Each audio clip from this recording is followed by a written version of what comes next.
في غرامها. الكامل شعبان اتجوزها، وصلت للمظفر حج المماليك، خلاص بقى شبعنا من كده، لدرجه ان المظفر حج في مره وزنها ذهب. يعني شوف وزنها قد ايه، حط في الميزان قصادها ذهب. ده على ايه يا اخوي؟ راحوا واخدينها منزلينها من القلعه، وخدوا الفلوس بتاعتها صدروها، وقالوا له انت لازم تبطل غايه الحمام.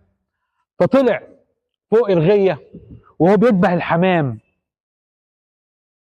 وبيقول اقسم لاقطعن رقبتهم. مين بقى؟ اقصن صاحب الجامع ده، وملك تمر الحجازي اللي هو جوز تتر الحجازيه اللي فتح بنت الجامع ناحيه المعز.